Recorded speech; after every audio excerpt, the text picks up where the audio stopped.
Thanks for checking out this video. So I'm combining my haul video for the February Vinegar Syndrome releases with my ranking video for the February Vinegar Syndrome releases because it's not always going to be like this. It's just that I just so happened to, when I got the movies, have a weekend where I could hunker down and just watch all of them and watch all the special features and go through all that stuff. And so before I was even able to make a video to show you guys what I got, I'm ready to talk about them and rank them. So I'm just going to do that. So in the future, it may be two separate videos where I show you, hey, this is where I got, and then another video that comes later saying, you know, this is how I felt about it and how it's ranked. But for now, this one, it's all in one. And part of the reason is I only got 3 releases. I only got what was included for the subscribers for February. I did not purchase Herencia Diabolica, although I thought about that one, so people let me know if you have watched it and your thoughts in the comments. Also, 5-Card Stud and A Man Called Hero. I was very on the fence on A Man Called Hero, but after watching the trailer, I was like, I don't know. I could go either way on this one. So any of those movies, if you've seen them and you do recommend or don't recommend, go ahead and put them in the comments. Very much interested in hearing that. So let's go over everything that I got from Vinegar Syndrome, which is only 3 releases, so I'm only ranking 3. It's not a big deal. But obviously, I'm going to go through them, the one that I like the least to the one that I like the most. First of all, I did get a freebie, which I've seen some people posting online saying, oh, this is awesome, I got this freebie, and other people being kind of let down, saying, oh, no, I didn't get it. But that's a Melusine condom. Practice safe sex, everyone. I do use condoms, but I don't have a use for a Melusine one just because I don't trust it necessarily. I mean, I don't believe that they would necessarily be sending out condoms that aren't trustworthy. I just personally wouldn't trust it. Also, it's a collector's item thing, obviously, because it has the Melusine branding on it. I haven't purchased anything from Melusine because I'm not into owning pornography, really, just because that's not my thing. You can use online, and a lot of people who watch them for historical purposes, I understand that, or if that's just you want to see like what was a good movie for then, or if it's nostalgia for you, I get that. Like, it's just not my thing. I'm just not really into it. When I watch a movie, like sit down and watch a full-length movie, I want it to be an actual movie. I don't want it to be what most of those end up being, which is terrible movies with porn, with, you know, like sex scenes. So I was like, no. But cool freebie. I mean, it's kind of fun. I like it. I also wouldn't have been upset if I didn't get it, so either way. Anyway, let's get into my least favorite of the releases for February, and that, unfortunately, was Spanish Bloodbath. This is the one I was most excited for, honestly. It's not bad. It's just, of the 3, it's my least favorite, but you can get a look here. It has Night of the Skull, Violent Bloodbath, and The Fish with the Eyes of Gold. One of these is very much more Giallo-esque than the others. I bet you can guess based off the titles. The back, I mean, I love the artwork on this. The artwork looks really good. And then on the inside, we have this. Some more great artwork. And on the inside, we have the 3 discs. Each one has its own disc. Plus, each disc has its own special features for that movie, which is nice because sometimes they'll have multiple discs and then only one disc has all the special features for all the movies. So I like this better, a lot better. So let me read to you about these, and then I'll talk to you about each of them. Night of the Skull. After Lord Archibald Marion is brutally murdered by an unknown assailant, the bitter and feuding members of his family gather at his large country mansion for a reading of the will, but their arrival is marked by a second grisly killing, that of Archibald's wife, which sets into motion an increasingly chilling series of deaths. One of only a handful of traditional gialli directed by Jess Franco, the improbably Louisiana-set Night of the Skull is a delightfully pulpy, old dark house whodunit. Yes, it is that kind of whodunit thing. It is Giallo-esque. All of these are Giallo-esque. They were kind of billed as like Spanish Giallo, but technically to be Giallo, it has to be Italian. So it's like Giallo-esque or Giallo-inspired, basically. But the movie Night of the Skull, not a huge fan of that one. It was very slow pacing-wise. The story was a little bit all over the place. There literally were times where I couldn't really follow what people were doing, because it seemed to be these kind of like changes in what was going on that just didn't make a whole lot of sense. I was literally like, wait a minute, didn't this just happen? Why is this happening now? I don't really understand this. But not the best writing. It just kind of seems like they were just kind of going all over the place, which, you know, like Giallo films do that. But when they do it, they're usually doing it in a much more fun manner. There weren't enough like quirky characters, although there was one really quirky character in this that I really did enjoy, but there just weren't enough like interesting, fun moments in the film. It's very droll, unfortunately.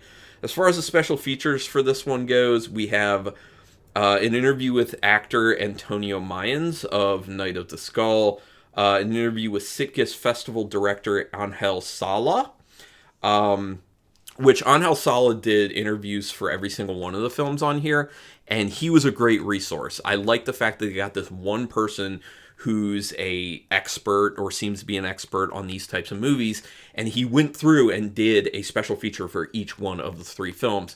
Super cool. My only issue with him is that, and this is like a my issue thing, he talks really fast, and the Spanish language is one of the faster films as far as it goes for, you know, reading subtitles. So I already like have to be at peak performance to follow the Spanish subtitles, because I'm not the quickest reader. But then you throw on top that this guy's a very quick talker, and then it was kind of hard to keep up. And literally in his feature for the final film, The Fish with the Eyes of Gold, there's literally a portion of the subtitle that has a question mark because they didn't catch what he said, or they couldn't understand what he said because he was talking so fast. So just to give you an idea of how that is. But he gives like the historical importance of the films, and kind of talks a little bit about the actual filmmakers themselves and their careers. So that stuff is very interesting here, and kind of adds a lot more to the film, which is great because the film isn't that great. So that was my thought on Night of the Skull. The acting was also just not the best, but, you know, it's a Jess Franco film, you know, whatever. The next film in here was Violent Bloodbath. This one was actually my least favorite. I liked Night of the Skull more than Violent Bloodbath, but here's what Violent Bloodbath was about. A notoriously harsh French judge vacationing at a luxury resort finds his holiday interrupted when a mysterious killer begins murdering those in and around the hotel. But what makes these killings all the more unsettling is that they're being carried out identically to the methods used by the judge's executed murderers, offering a more subtextual narrative which leads to a memorably cynical and downbeat ending. Jorge Grau's Violent Bloodbath is a uniquely thought-provoking entry in the annals of Spanish giallo. So this is that's one of the films that the special features added so much more to the film. The importance of the film and what the film was trying to do was a lot better than what the film ended up being. And I think someone in the special features actually talked about that, kind of referenced that. For its time, it was very thought-provoking in what it was trying to say. The issue is that it's so slow. It's so randomly, like, meandering. And someone interviewed actually even said that there wasn't really a script for the film, or that if there was much of a script, that they really didn't have to even, like, follow it. So you can really tell that when you watch it, because it's pretty unfocused, and it's just so slow and plotting. The other thing is, it's called Violent Bloodbath, and there's not a lot of blood, and the kills aren't particularly grisly. There is some blood, and it is more blood than what was in Night of the Skull, for sure. But I also want to say that calling this set Spanish Bloodbath does not make a whole lot of sense, because there's barely any graphic kills in it, like barely any. So it's a misnomer as far as what this collection's called. But Violent Bloodbath, I like the idea. I like what it was trying to say. I like where it goes in the end, but it's just so slow and boring. And again, even though it's giallo inspired, it doesn't hit enough like quirky characters or interesting things going on, or like cool, interesting kills. It's just not there. So not a huge fan of that one. But with most most sets of films that Vinegar Syndrome puts out, if they have 2 stinkers, there's going to be at least one that's pretty good. And that's where The Fish with the Eyes of Gold comes into play. That was my favorite of the set. It's a good time, and I would actually watch it again. So let me read you about that one. Oh, first, actually, sorry, let me read you what special features there were for Violent Bloodbath. An interview with Carlos Grau, son of director Jorge Grau, for Violent Bloodbath. In an interview with Jose Lafante for Violent Bloodbath, he was the one who said that there wasn't really a script. And then also Sickest Festival director Angel Sala. So again, he was great, and it was really cool to hear from Jorge Grau's son because he had a lot of cool insight into his father and his father's career. So that was super cool. Another thing where, like, obviously the special features are better than the movie. So anyway, The Fish with the Eyes of Gold. Derek, a handsome young Englishman, has recently moved to a Spanish seaside town. A Lothario, Derek is quick to begin seducing the local women, only for a murderer to start picking them off one by one. Despite his protests of innocence, the police conclude that Derek is a sex maniac and responsible for the crimes. However, could another individual be behind the heinous killings? Remaining thematically and structurally aligned with its Italian forebears, Pedro Luis Ramirez's The Fish with the Eyes of Gold is an engrossing, twist-filled coastal caper with plenty of murders and other macabre surprises. That is so true. It's the one that feels the most Giallo-inspired. They even said, I think, who it was Angel Sala, who does, a special thing on the special features for it. He was actually saying that it was a Giallo imitation, which I think is a good way to put it, because it felt very Giallo, except it was a Spanish film done in Spain.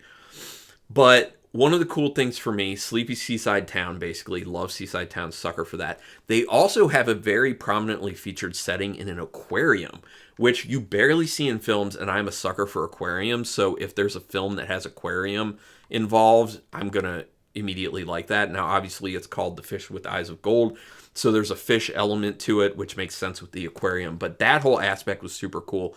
The other thing is the pacing is really good for that one. Things really do keep moving. You get information at good intervals to keep you engaged, and there are some funky, interesting characters and plenty of red herrings, and the explanation at the end, like the twist of who the killer was pretty solid. I did enjoy it. The deaths weren't the best, like my issue with the entire set, but it was a good time. So overall, still an okay release, it's just my least favorite of February. So that's where I land on Spanish Bloodbath.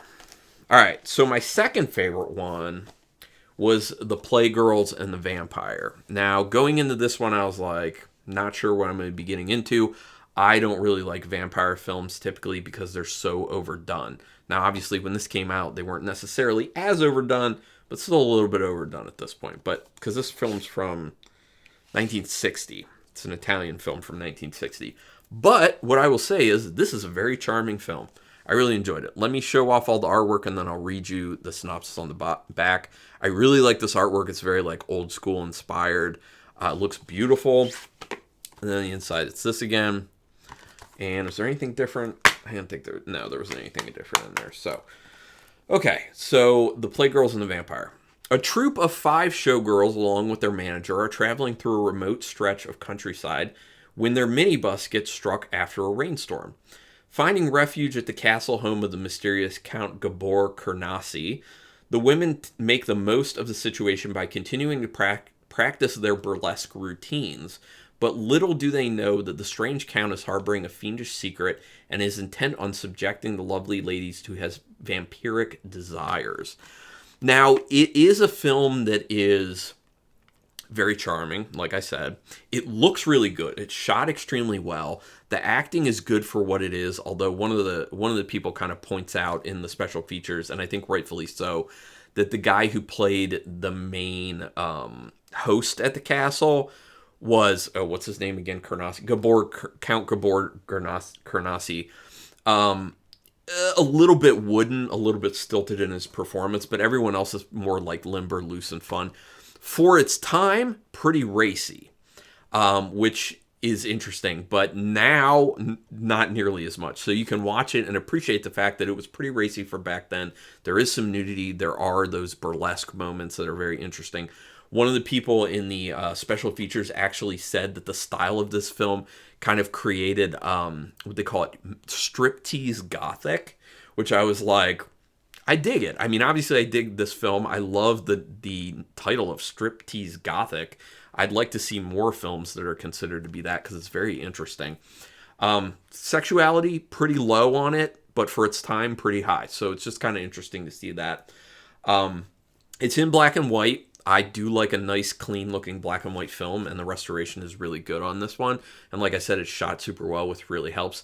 The story really did surprise me, too. They did something a little different from what I expected for as far as a vampire film goes. So there was enough of a twist to it that it actually kept me engaged. I did quite enjoy it. So as far as the special features, we have Striptease Gothic, which is what it's called, a conversation with Mark Thompson Ashworth. They have the original, the original trailer on there. Alternate, the Playgirls and the Vampire opening title sequence, which just is a little bit different. It's not anything super interesting. Alternate, Curse of the Vampire opening title, even less interesting. Alternate, Défilé pour un Vampire, French opening title sequence, and then a still gallery. So yeah. Not a ton on the special features that's worth listening to, or worth looking at, but the interview was really good and kind of gave a little more context to the where this places in the history of these types of films. So that was cool. Did enjoy this one. This is my second favorite one, The Playgirls and the Vampire. I hope people check this out. It's fun. Which brings me now to my favorite one, which was my least anticipated one. The one that I was most, I'm not sure I want this, when I heard the titles announced for February, and that is Phase 4. Immediately, as you can probably tell, I was like, man, this design is awesome. I love it. All the ants in the shape of the skull, that's super cool, and then just all the ants back here. It's a wonderful case. Then on the inside, you have this, which is like ant and man coming together, basically, which is very symbolic of what's going on in the film itself. After Phase 4, man will be no more. I love that tagline. It's super cool. Then this was an original piece of artwork that they used for the campaign, but this was actually distracting from what the film was really trying to be. Saul Bass, who did it, this was his first and only actual film that he directed, well, feature-length film that he directed, was trying to make it more sci-fi and make it a little bit deeper and more thought-provoking and visual and metaphorical, but they wanted to market it as horror, and that's why this ended up getting it, the ant with the coming through the hand with the blood coming out. That's a pretty gross scene in the film. It does happen, but yeah, it was not great marketing, honestly, and they get into that in the special features. So I switched it to that for this one, and then you have a few oh, I didn't even notice that this was a thing. There's storyboards in here. That's actually really cool. I totally overlooked this. There literally are storyboards for the movie. That's just another aspect of how much is put into the extras for this, and that's one of the main reasons that this is such a great release, in my opinion. And you can take my word for it. I was not excited about this. I saw this movie a few years ago for the first time, and I did not like it. It's very slow. I thought it was super boring and just pretty uninteresting. But on a second viewing, I feel very differently about it. And then when you watch the special features and read the booklet in here, the essay, one large essay, it's even more interesting. And yes, I did actually read the booklet for this. And I think going forward, that's convinced me I should just read the booklets whenever they're there, especially for these videos. But, oh, yeah, that's so cool. Storyboards. I totally overlooked that, and that's super awesome. I'm going to look at them later. And then you have 3 discs going on there. It's in 4K. They did such a good job putting it out. It looks so good. It looks so good in 4K. The version I saw a few years ago was not very good looking, so to see this, it's like, wow. And this is a visual first film anyway, which was one of the problems with when it came out. So having it in 4K really does help what it was originally intended to be. Wonderful visuals. This is the type of film that you really have to be in the right mood to sit down on the couch, not touch your phone and get distracted, or distracted by anything else in the house, because there's a lot of atmosphere to it. And like I said, it's very visually driven. So you're going to want to be able to immerse yourself in the atmosphere of it and watch all the visuals and just feel the film to a degree.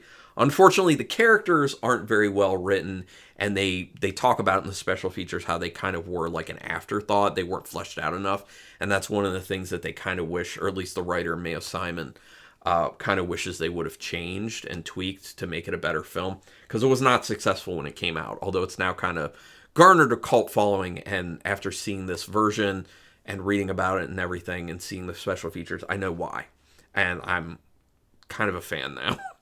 It's kind of weird. So let me read the synopsis of it. Following a mysterious eclipse-like solar event, scientists begin to notice strange and unexplainable behavior changes in ants. While initially written off as an unconcerning anomaly, it soon becomes apparent that the creatures have developed advanced intelligence along with the ability to work collectively.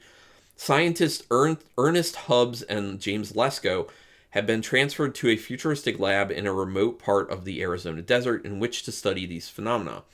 However, when the ants begin to attack and kill both wildlife and humans, Hubbs and Lesko realize that the entire human race might now be at a deadly evolutionary disadvantage to the tiny insects.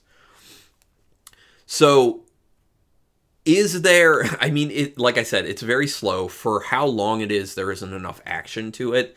And they do have a lot of shots of the ants. Now, disclaimer, I was into entomology when I was young. I was actually president of the entomology club in 4-H for many years.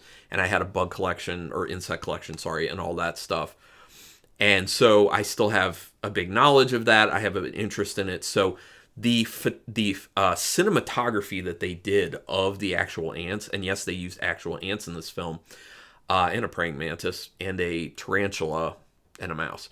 But at that cinematography, like the shots that they got in so close of these ants and how they were able to make them behave with the use of their ant wrangler, yes, that's such a thing, amazing. Like, it is mind-blowing and how good it looks and how they really got everything that they needed these ants to do to help tell the story. It's pretty mind-blowing. One of the problems with a lot of people, and I think me the first time I saw it, is I was just like, there's too much of just showing the ants. But if you're really paying attention, it is important for the film. Yes, this film probably would have been better if it was cut down some. And yes, like I said before, the characters were fleshed out more and kind of weren't as secondary to the film so much, or their personalities be secondary to the film. But it is what it is. Still, a film I think is well worth watching. So as far as the special features, it has the 89-minute preview version of Phase 4 with the following sound, or I'm not going to read the sound options. Special features: Evolutions, the making of Phase 4, a brand new documentary by Elijah Drenner, featuring interviews with Jeffrey Bass, co-star Michael Murphy, screenwriter Mayo Simon, archivist Sean Savage, and design historian / Saul Bass biographer Pat Kirkham. That was a great long special feature that gave so much information about Saul Bass, who he was, what his career was like, and what he was trying to do with the film. Also, the perspective of other people involved with it, which for a film like this is very important to get because it did fail. A lot of people don't like it, but it has this cult following and a lot of people have found something special in it. So it's very important to get these types of special features, and I think that anyone who's a fan of this film, has been or has become a fan of this film, really needs to own this for this reason. Vinegar Syndrome did a big favor to anyone who's a big fan of this. Like, they did this justice as much as they could. They also were able to get and include in the special features the original ending, like kind of a rough cut of the original ending that was a montage, which honestly, after watching it, I think should have been in it. There is stuff talked about in the booklet about why or why not that, why that may not have been included and whose kind of fault it was. It was kind of like, was it Paramount's fault? Was it Saul Bass's fault? Like, who made the call, basically, and how did Saul Bass feel about it? A little bit ambiguous at times, but they talked that over. And like I said, it's just one big article in here, which covers a lot and is extremely interesting. And it does repeat some of the stuff that you get from the special features on the disc, but it has a lot of other stuff that's brand new that was not involved with that. So I know a lot more about Phase 4 and Saul Bass than I ever thought I wanted to know, but it's fascinating. It's extremely fascinating. So I'm super glad I got this. It's not one I would have purchased, so I'm glad I'm a subscriber for this reason. And that's one of the reasons I am a subscriber, to make myself try movies that I wouldn't necessarily be interested in. So yeah, I mean, this was kind of a a great one. The other special features: Formicidae Sonfonia, the music and sounds of Phase 4, a brand new featurette with composer Brian Gascon and electronic music artist David Vorhaus. That was really interesting because it does have a very important and impactful score to the film that was done with one of very few Moogs that they had available at that time, which I have worked with a Moog before. It's very interesting. I took like an electronic music course in college and we did some of that stuff, but very interesting because the score is so important to kind of hear the guys involved with it. And those two seem like really chummy, and just the chemistry between those two is really nice and heartwarming, honestly. Then it has deleted shots and sequences. There's only about a 2-minute run of it. That's not as interesting, but you can see like some of the stuff that was taken out. And then, like I said, the raw footage from Saul Bass's original ending montage sequence, which I think really is one of the coolest things for people who have already been fans of the film to finally be able to see, because for a while they thought that was totally lost, and it's not. So very cool. This is, I mean, we're not far into the year, but this is definitely the best Vinegar Syndrome release so far this year. It's just so weird for me to say that because I was so not excited about this, but man, it just goes to show that like what giving a film another chance, plus what Vinegar Syndrome puts out with all their special features and the essay and everything, what it can do for you and how it can change the context of a film and how you feel about it. I'm really glad about this. But anyway, those are my feelings and those are my rankings for the February films. I would love to hear what your thoughts are on any of these. Go ahead and put it in comments. I know I've seen a lot of people who are online like, man, Phase 4 is like super boring. I get that, but maybe just watch it again. Make sure you do the special features. Read the essay in there. You might feel differently. You might. I'm not saying you will, but you might, because that happened for me. But go ahead and put some comments down here. Let's talk about some of these movies if you want to. Sorry, this is kind of long. I didn't anticipate it to be, but hopefully this was fun, interesting. People liked it. Do me a favor, hit subscribe to my channel if you haven't already. That's your best way to repay me for all this free content, because I put a lot of work in. Put a thumbs up on this if you want to help me with the YouTube algorithm, and go ahead and hit the notification bell button if you want to know when I'm putting up new videos. But regardless, thank you so much, especially if you stuck with me this long in the video. I really appreciate your time. But until next time, keep it brutal.